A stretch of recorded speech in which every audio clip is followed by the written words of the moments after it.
The next topic after acceleration is graphical representation of motion. How can we represent the motion of a body in a graph? So I have taken one example. This is a table. This is a table of car A and car B moving along some distance with time. So according to this table, we can create a graph which shows the movement of car A and car B. So here we have been given the distance of both the cars and we have been given the time. So we will make a distance time graph of both the cars. So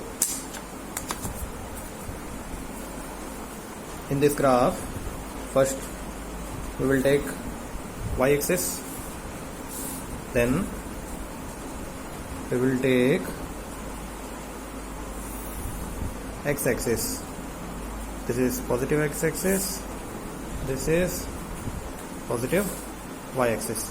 In this graph, the time here given is in minutes, so we will write here the time is given in minutes and the distance is given in kilometers. So the distance is given in kilometers. Now we will denote the distance and the time of both the car A and B. First of all, car A. If car A travels 1 kilometer in 1 minute, 2 kilometer in 2 minutes, so first we will represent the time here. The time here is represented in 1 minute, 2 minute, 3 minute, 4 minute, 5, 6, 7. It is sufficient. Next, the distance in kilometer: 1 kilometer, 2 kilometer, 3 kilometer, 4 kilometer, 5 kilometer, 6 kilometer and 7 kilometer. So first of all, we can see that car A has travelled 1 kilometer in each minute. In 1 minute it travelled 1 kilometer. After 2 minutes it had travelled 2 kilometer. After 3 minutes it had travelled 3 kilometer. So likewise we can represent for car A. For car A, starting from 0, or it is also called as origin, car A has travelled 1 kilometer in 1 minute.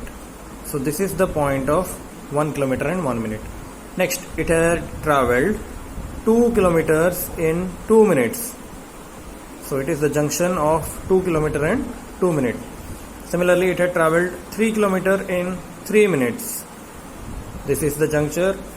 4 kilometers in 4 minutes, 5 kilometers in 5 minutes, and then 6 kilometers in 6 minutes. So this is the graph. After joining all the points, we can see that it is making a straight line. So car A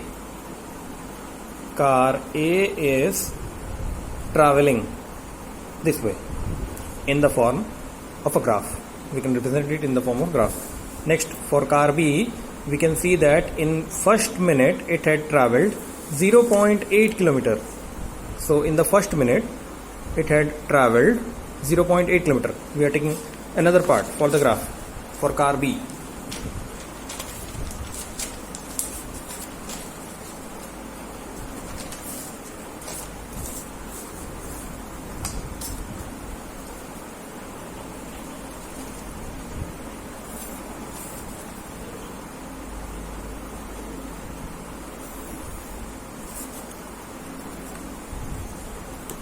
So here is distance in kilometer and here is time in minutes. Same 1, 2, 3, 4, 5, 6, 7, and here also 1, 2, 3, 4, 5, 6 and 7. Now if car B has travelled in the first minute, car B has travelled 0.8 kilometers. So we can see here between the origin between the origin and the first kilometer there are 10 small lines that represents 0.1 kilometer each. 10 lines representing 0.1 kilometer.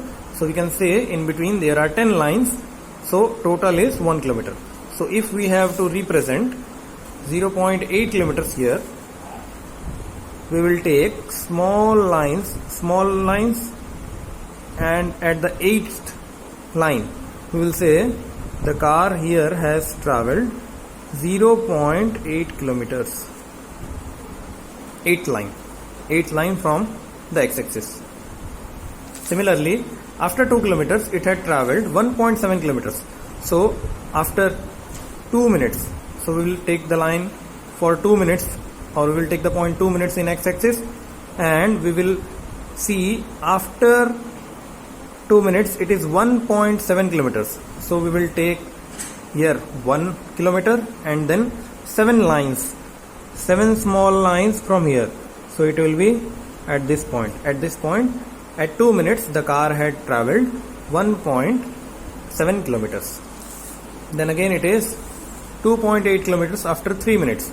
So at 3 minute point 2, this is the line for 2, and then 2.8. So we will take 8 lines. So this is the 8th line. Next, 3.6 kilometer after 4 minutes. After 4 minutes it had traveled 3 and then 6th line, 3.6 kilometer. Then again 4.7 kilometer after 5 minutes. After the 5th minute it had traveled 4.7. So this is the line for 4th, and after 4 we will take 7 number of lines, or the 7th line. And at last 5.6 kilometer after 6 minutes. So after 6 minutes it is 5.6 kilometers. So this is the line for 5, and after this we will take the 6th line. The 6th line at 6th minute, at the 6th minute point. So when we will try to join all the lines, we will see that all the lines are not coming in a straight line. All the points are not coming in a straight line. So when we will try to join all the points, we will see that the line is not straight. So in this way we say that both car A and car B's motion have been represented in a graph of distance versus time. In a graph of distance versus time, we can see that car B is not traveling uniformly. This is non-uniform motion. It is not covering equal distance in equal interval of time, whereas the car A has traveled in a uniform motion. This is the way we represent motion of objects in a graph.